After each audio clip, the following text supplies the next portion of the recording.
एक बार भगवान बुद्ध जेतवन विहार में रह रहे थे। भिक्षु चक्षुपाल भगवान से मिलने के लिए आए थे। उनके आगमन के साथ उनकी दिनचर्या, व्यवहार और गुणों की चर्चा भी हुई। भिक्षु चक्षुपाल अंधे थे।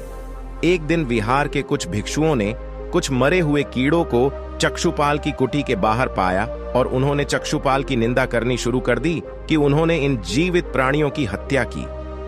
भगवान बुद्ध ने निंदा कर रहे उन भिक्षुओं को बुलाया और पूछा कि क्या तुमने भिक्षु को कीड़े मारते हुए देखा है? उन्होंने उत्तर दिया, नहीं। इस पर भगवान बुद्ध ने उन साधकों से कहा कि जैसे तुमने उन्हें कीड़ों को मारते हुए नहीं देखा, वैसे ही चक्षुपाल ने भी उन्हें मरते हुए नहीं देखा और उन्होंने कीड़ों को जानबूझकर नहीं मारा है, इसलिए उनकी भर्त्सना करना उचित नहीं है। भिक्षुओं ने इसके बाद पूछा कि चक्षुपाल अंधे क्यों हैं? उन्होंने इस जन्म में अथवा पिछले जन्म में क्या पाप किए? भगवान बुद्ध ने चक्षुपाल के बारे में कहा कि वे पूर्व जन्म में एक चिकित्सक थे।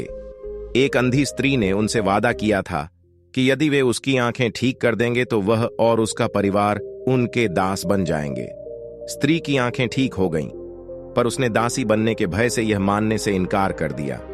चिकित्सक को तो पता था कि उस स्त्री की आंखें ठीक हो गई हैं, वह झूठ बोल रही है।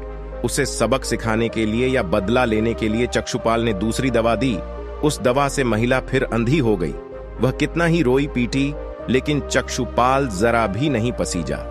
इस पाप के फलस्वरूप अगले जन्म में चिकित्सक को अंधा बनना पड़ा। एक बार भगवान बुद्ध अपने अनुयायियों के साथ किसी गांव में उपदेश देने जा रहे थे। उस गांव से पूर्व ही मार्ग में उन लोगों को जगह जगह बहुत सारे गड्ढे खुदे हुए मिले। बुद्ध के एक शिष्य ने उन गड्ढों को देखकर जिज्ञासा प्रकट की, आखिर इस तरह गड्ढे का खुदे होने का तात्पर्य क्या है? बुद्ध बोले, पानी की तलाश में किसी व्यक्ति ने इतने गड्ढे खोदे हैं।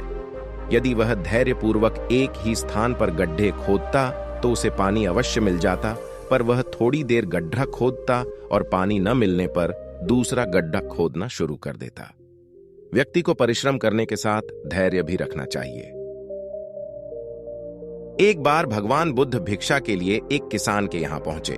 तथागत को भिक्षा के लिए आया देखकर किसान उपेक्षा से बोला, श्रमण, मैं हल जोतता हूं और तब खाता हूं।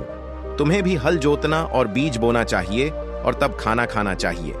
बुद्ध ने कहा, महाराज, मैं भी खेती ही करता हूं। इस पर किसान को जिज्ञासा हुई और वह बोला, मैं न तो तुम्हारे पास हल देखता हूं, ना बैल और ना ही खेती का स्थल। तब आप कैसे कहते हैं कि आप भी खेती ही करते हो? आप कृपया अपनी खेती के संबंध में समझाइए। बुद्ध ने कहा, महाराज, मेरे पास श्रद्धा का बीज, तपस्या रूपी वर्षा और प्रजा रूपी जोत और हल है। पाप भीरुता का दंड है, विचार रूपी रस्सी है, स्मृति और जागरूकता रूपी हल की फाल और पेनी है। मैं वचन और कर्म में संयत रहता हूं। मैं अपनी इस खेती को बेकार घास से मुक्त रखता हूं और आनंद की फसल काट लेने तक प्रयत्नशील रहने वाला हूं। अप्रमाद मेरा बैल है जो बाधाएं देखकर भी पीछे मुंह नहीं मोड़ता है। वह मुझे सीधा शांति धाम तक ले जाता है। इस प्रकार मैं अमृत की खेती करता हूं। भगवान बुद्ध का जब पाटलिपुत्र में शुभागमन हुआ तो हर व्यक्ति अपनी अपनी सांपत्तिक स्थिति के अनुसार उन्हें उपहार देने की योजना बनाने लगा। राजा बिंबिसार ने भी कीमती हीरे, मोती और रत्न उन्हें पेश किए। बुद्ध देव ने सबको एक हाथ से सहर्ष स्वीकार किया। इसके बाद मंत्रियों, सेठों, साहूकारों ने अपने अपने उपहार उन्हें अर्पित किए और बुद्ध देव ने उन सबको एक हाथ से स्वीकार कर लिया। इतने में एक बुढ़िया लाठी टेकते वहां आई। बुद्ध देव को प्रणाम कर वह बोली, भगवान, जिस समय आपके आने का समाचार मुझे मिला उस समय मैं यह अनार खा रही थी। मेरे पास कोई दूसरी चीज न होने के कारण मैं इस अधखाए फल को ही ले आई हूं। यदि आप मेरी इस तुच्छ भेंट स्वीकार करें तो मैं अहोभाग्य समझूंगी। भगवान बुद्ध ने दोनों हाथ सामने कर वह फल ग्रहण किया। राजा बिंबिसार ने जब यह देखा तो उन्होंने बुद्ध देव से कहा, भगवान, क्षमा करें, एक प्रश्न पूछना चाहता हूं। हम सब ने आपको कीमती और बड्ढे बड्ढे उपहार दिए जिन्हें आपने एक हाथ से ग्रहण किया, लेकिन इस बुढ़िया द्वारा दिए गए छोटे एवं झूठे फल को आपने दोनों हाथों से ग्रहण किया। ऐसा क्यों? यह सुन बुद्धदेव मुस्कराए और बोले, राजन, आप सबने अवश्य बहुमूल्य उपहार दिए हैं, किंतु यह सब आपकी संपत्ति का 10वां हिस्सा भी नहीं है।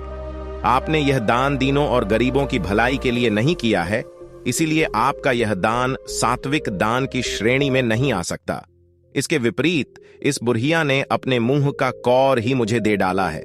भले ही यह बुढ़िया निर्धन है, लेकिन इसे संपत्ति की कोई लालसा नहीं है।